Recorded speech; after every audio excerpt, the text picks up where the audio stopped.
राधे राधे दोस्तों, आज हम जानेंगे कि सुदामा जी को गरीबी क्यों मिली। अगर आध्यात्मिक दृष्टिकोण से देखा जाए तो सुदामा जी बहुत ही धनवान थे। जितना धन उनके पास था किसी के पास नहीं था। लेकिन अगर भौतिक दृष्टि से देखा जाए तो सुदामा जी बहुत निर्धन थे। आखिर क्यों? एक ब्राह्मणी थी जो बहुत गरीब थी, निर्धन थी, भिक्षा मांगकर जीवन यापन करती थी। एक समय ऐसा आया कि 5 दिन तक उसे भिक्षा नहीं मिली। वह प्रतिदिन पानी पीकर भगवान का नाम लेकर सो जाती थी। 6वें दिन उसे भिक्षा में 2 मुट्ठी चना मिले। कुटिया में पहुँचते पहुँचते रात हो गई। ब्राह्मणी ने सोचा, अब ये चने रात में नहीं खाऊंगी, प्रातःकाल वासुदेव को भोग लगाकर तब खाऊंगी। यह सोचकर ब्राह्मणी चनों को कपड़े में बांधकर रख देती है और वासुदेव का नाम जपते जपते सो जाती है। लेकिन समय का खेल बड़ा अजीब है। जब वो सो रही थी तो फिर उसी समय कुछ चोर उसकी कुटिया में आते हैं और इधर उधर बहुत ढूंढते हैं, लेकिन चोरों को कुछ नहीं मिलता है। बाद में उन चोरों को वो चने की बंधी पोटली मिल जाती है।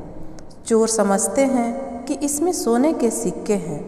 इतने में ब्राह्मणी जाग जाती है और शोर मचाने लगती है। गांव के सारे लोग चोर को पकड़ने के लिए दौड़ पड़ते हैं और चोर वह पोटली लेकर भाग जाते हैं। पकड़े जाने के डर से सारे चोर संदीपन मुनि के आश्रम में छिप जाते हैं। संदीपन मुनि का आश्रम गांव के ही निकट था, जहां भगवान श्री कृष्ण और सुदामा शिक्षा ग्रहण करते थे। गुरु माता को लगा कि कोई आश्रम के अंदर आया है। गुरु माता देखने के लिए आगे बढ़ी।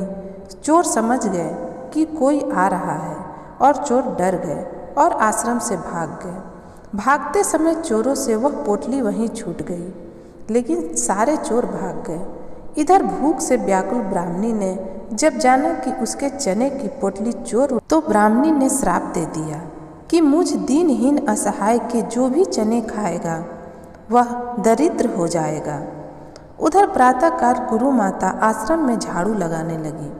झाड़ू लगाते समय गुरु माता को वही चने की पोटली मिली। गुरु माता ने पोटली खोल के देखी तो उसमें चने थे। सुदामा जी और श्री कृष्ण भगवान उसी समय जंगल से लकड़ी लाने जा रहे थे। गुरु माता ने वह चने की पोटली सुदामा जी को दे दी और कहा, बेटा, जब वन में भूख लगे तो दोनों मिलकर यह चने खा लेना। सुदामा जी जन्मजात ब्रह्म ज्ञानी थे। ज्यों ही चने की पोटली सुदामा जी ने हाथ में लिया, त्यों ही उन्हें सारा रहस्य मालूम हो गया।